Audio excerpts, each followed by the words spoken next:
For more on this, we are joined by Gowhar Geelani, who is a Srinagar-based journalist. Gowhar, thank you for your time at Indus News. What has been the effect of New Delhi's 5th of August actions on how Kashmiris actually see India now? Well, what has changed in the last 1 year, I would just point out that in terms of politics, there is the complete absence of politics on the ground.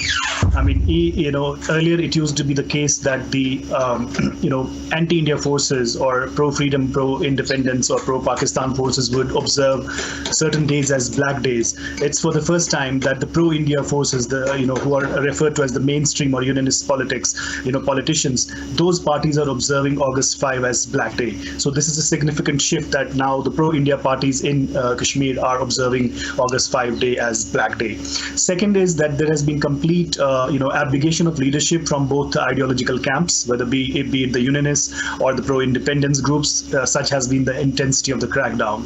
Third is, how the media has been gagged during the last 1 year in particular, while there are cases against 6 prominent journalists under draconian laws, and more than 32 journalists have been summoned in question. As far as the economy, because entire thing, the status quo was altered on the plank of development. So what the development scenario is that Kashmir economy alone has lost 40,000 crores, while according to the Chamber of Commerce, 4 lakh youths have lost their jobs in the last 1 year.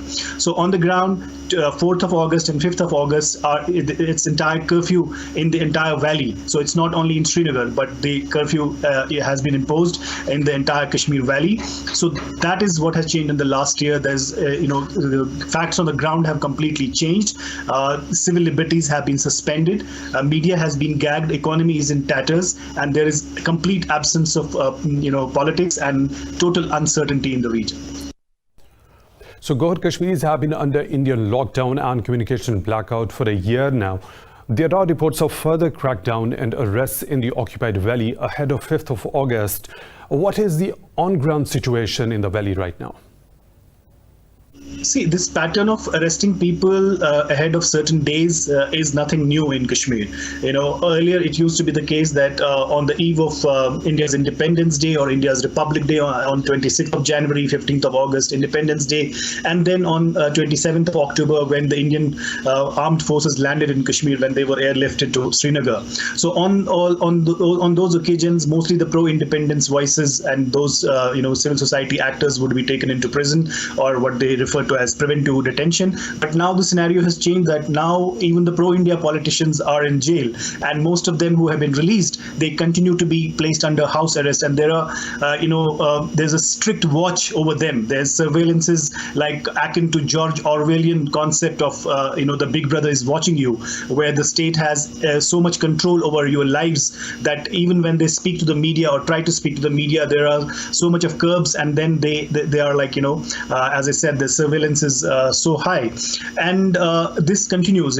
Some people have been released, but they continue to remain under house arrest, and there is apprehension that some people might also be taken under preventive arrest ahead of the August 5 decision. So right now, what I can tell you from the ground is the streets are deserted, and there's constant fear in the minds of people. But at the same time, I want to just bring another point, is that people there, I have spoken to a lot of people in the civil society and also common people. There's also some anger against Pakistan, if I may, because people think that what happened in Kashmir on August 5 was a huge geopolitical event, because the status quo was altered of a disputed territory where there are other external stakeholders, and only tweets, eye-catching tweets, or the role played by Pakistan as if it were an NGO to spread awareness, that is not enough. So people are also expressing their frustration, thinking that when such big countries like China, they can't bring India on the negotiating table, how can a dispossessed population which is little over 10 million